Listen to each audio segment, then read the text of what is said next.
All right, the weekend is on us. Russian Grand Prix. Formula One moves over to Sochi, Russia, and we have an expected 30,000 fans in attendance for this one. A huge test for Formula One. But before we get into that, I am Greg Allen, your host of Greg Allen F1. If you like this channel and the content that I provide, please consider giving me a subscribe and a like. It really helps me out. So the Russian Grand Prix, this is going to be a very big test for Formula One moving forward. Not just for the rest of this season, as we will have other Grand Prix that have fans in attendance, but really this is the first major test for Formula One in bringing back the fans possibly for the 2021 season. It'll be the first microscope that we'll be looking through to see what's going to happen when we start reintroducing fans to the racetrack. Something that us as fans can't wait to do, and I'm sure the teams and drivers would love to see the fans back. But what is going to be the result of that? So I figured I'd do a quick little review on some other cases that we have to look at. July 25th, NASCAR has 20,000 fans in attendance at Bristol Motor Speedway here in Tennessee in the United States of America. It was the first major sporting event that allowed fans back, and there were a couple takeaways from that. First takeaway is that Tennessee did see a spike in COVID cases after that race. And initially, the reports that came out here in the States were that the large fan attendance played a role in that. However, one of the state doctors for the state of Tennessee did come out and say that there was no evidence that it was related to 20,000 people in attendance, that they were seeing a steady spike in cases prior to that race, and that the spike that they saw after it was a steady increase, statistically speaking. So NASCAR since then has returned to Bristol Motor Speedway a second time, this time with 30,000 fans in attendance for one of the races just a few weeks ago, and we haven't really seen any reports about spiking cases yet. Some of the National Football League teams here in the United States are allowing fans back in attendance. There has been no data out just yet on whether or not that's had a spike in COVID cases as a result, but I think NASCAR, the fact that we had a race on July 25th, they've looked at their data and they've continued opening up racetracks, mostly in the South here in the United States. Tennessee, I know Texas is planning on having some fans in attendance at their track for some events, auto racing events. So I think that's a pretty good indicator of what we might see in Russia with 30,000 fans in attendance. So then the next question for Formula One. It'll be very interesting to see what the plan was in Russia. What is the Russian plan here in Sochi? They're going to have 30,000 fans in attendance. I'm very interested to see what they do to take social distancing precautions.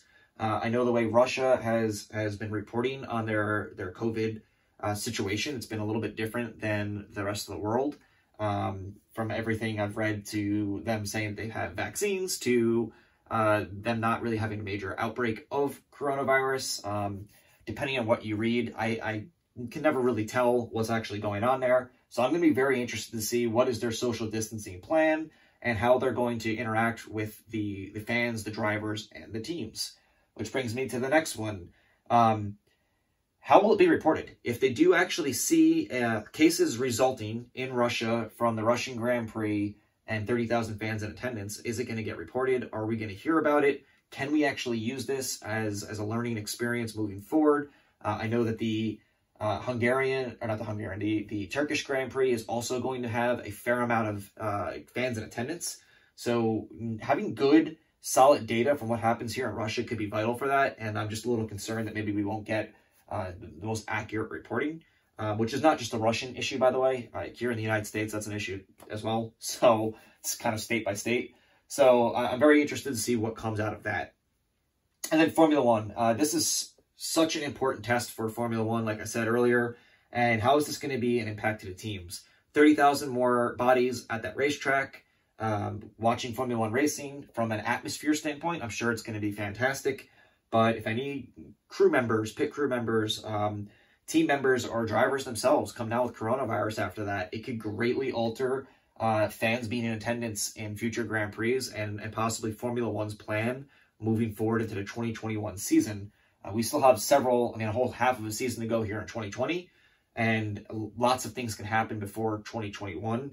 But now we're going to actually have our first test and kind of indicator of what direction this might go in getting fans back at these racetracks. And of course, if COVID-19 has a spike or there are several cases within the teams or drivers, does that impact some of the other Grand Prix that are planning on having fans in attendance moving forward? It'll be definitely a decision that they're going to have to weigh that decision, considering if anyone gets coronavirus. We've already seen Sergio Perez miss 2 Grand Prix this season from it, and that was with no fans in attendance. Now we're introducing 30,000 fans to the equation, and I'm just real interested with the social distancing plan that might go on in Russia, how that might impact these teams, and whether or not we're going to see any reported cases coming out of this. So definitely worth keeping an eye on this weekend. It's an extra story behind all the actual racing stories that should be leading the newspapers. But something I'm looking at, and I think that we should all be kind of keeping an eye on. And I'm sure that the FIA and Formula One in general will be looking at this pretty closely this weekend. Once again, I'm Greg Allen. If you like this video, please consider giving me a like and giving me a subscribe. And I will be doing a couple more videos about the Russian GP as the weekend unfolds. Thank you for watching.